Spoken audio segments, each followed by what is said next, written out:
I'm now delighted to welcome, joining us remotely, Carlota Perez, Honorary Professor at the Institute for Innovation and Public Purpose at University College London and at SPRU, the Science Policy Research Unit at the University of Sussex. Professor Perez, great to have you with us. Over to you.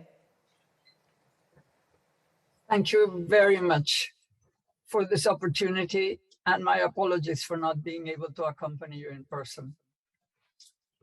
Despite the turbulent times we're living through, I would like to transmit a message of hope.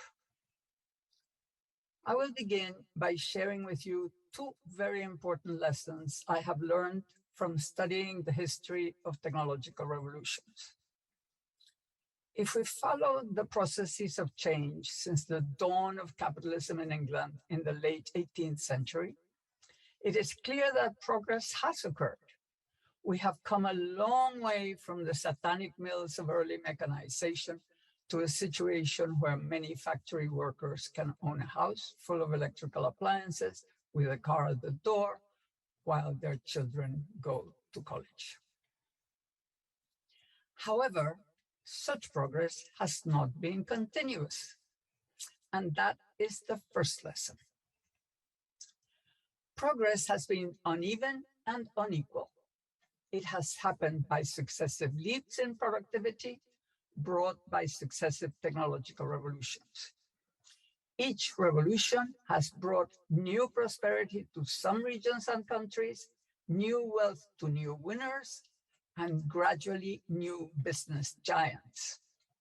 But each of these revolutions has at first brought turbulent times, the destruction of skills, jobs, industries, and even whole regions that were successful before.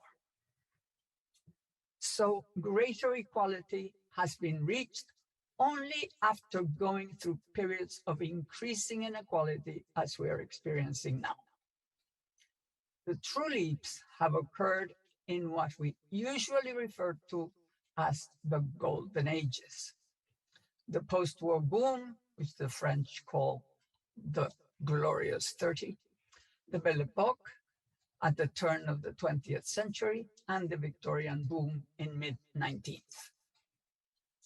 Each has taken place when governments have given directionality to the new technologies, when they have tilted the playing field so that markets can act in a synergistic way in converging directions. They have also reversed much of the inequality through welfare mechanisms and also regulated new business giants to make sure that their power for wealth creation benefits wider layers of the population. That is how capitalism regains legitimacy after it has lost it. However, the other lesson I have learned about market economies is that they don't respond in advance. They mainly respond to crises. Although successful businesses are those that look ahead and innovate first, governments wait until crisis hits, until the situation becomes untenable before acting to solve it. No matter how much experts may warn of impending risk, change will not be made before reaching the precipice. Rebellion, resentment, populism, violence, even wars put the system in peril, and leaders finally emerge and act. We are reaching that moment now. But whereas violence can be quelled and inequality is reversible, climate change is not. This time, the urgency is greater than ever. The future of humanity is at stake. There is no time to lose. In essence, it could be said that real progress has occurred for successively larger portions of society only when technological revolutions have been followed by socio-institutional revolutions. They are periods of win-win games between business and society, orchestrated by governments. And they all came after turbulent times. And I'm not exaggerating when I refer to an institutional revolution. The post-war golden age was shaped by suburbanization and the Cold War, involving government procurement, government innovation, social policies, going from unemployment insurance to public health and education, together with the strengthening of labor unions. Also included major international institutions, the World Bank, the IMF, the dollar of gold, the UN, where the enemy countries sat together, and also a Marshall Plan to reconstruct Europe. That whole framework is now weakened, and it's ready for revision and renewal. We are today in a multi-dimensional crisis that is calling for bold leadership.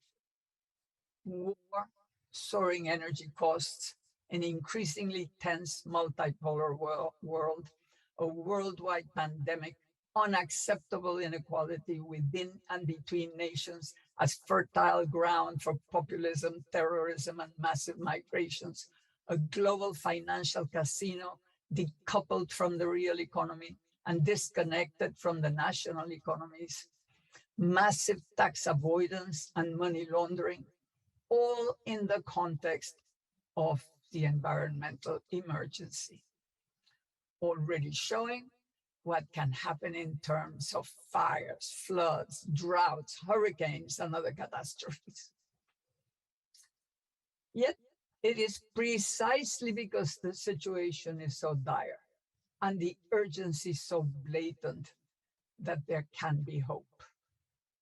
And on this occasion, it is Europe that can lead the transformation towards the golden age of the information revolution, which could be smart, green, fair, and global.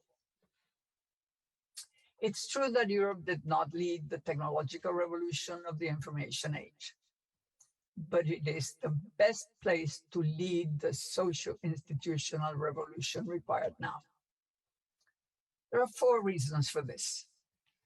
First, although Europe is not the hegemon on the world stage, it is probably the most credible mediator. Second, it has already faced the complexities of multinational and multi-level governance and is still innovating. Third, since the late 19th century, Europe has been at the vanguard of innovation and social safety nets. As Stiglitz has just said, it is the model of democracy. And fourth, regarding the green transition, both the European Union and its member governments, as well as its population, have taken the green transition seriously and have been acting upon it. All this is important because the 3 areas where major institutional innovations are probably needed are multi-level governance, the redesign of the welfare state, and the promotion of green lifestyles. Forms of governance are needed to handle an economy that is both global and local. A new safety net is necessary for the intensity of technical change, the growth of self-employment, the gig economy, and lifetime learning. And new lifestyles are required for both social and environmental sustainability. They have always been the source of the new jobs. In what sense must supranational and global governance respond to the new situation? There are major differences between the international economy, that we have left behind, and the global economy we're trying to grapple with. Global finance and global business are out of reach of the national authorities. And the multilateral organizations were not designed to handle this new globalized reality. At a minimum, we need a global institution capable of collecting a financial transactions tax from international transfers, especially those that go to tax havens, to fund a Marshall Plan for green investment in the global south. It should be noted that full global development is not only a humanitarian goal. It can be pursued for very selfish reasons. It would generate demand for capital goods, engineering, and other high-tech services, creating jobs in the global north. It would also reduce migrations. But at best, some aspects of financial regulation could and should be handled at the global level.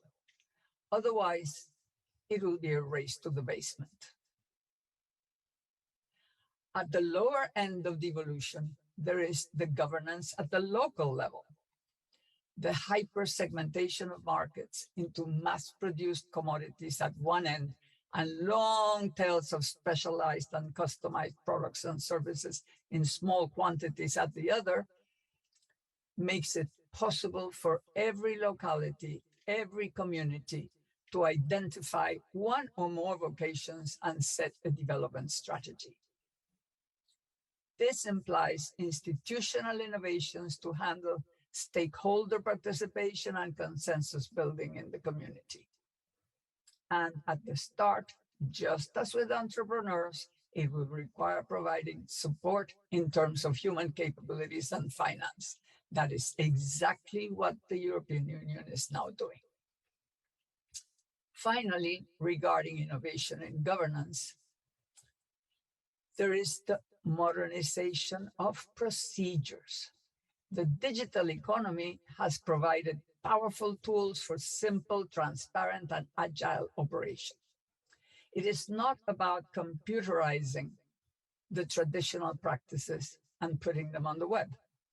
Rather, as in the most advanced corporations, stiff bureaucratic rules would be reduced to a minimum.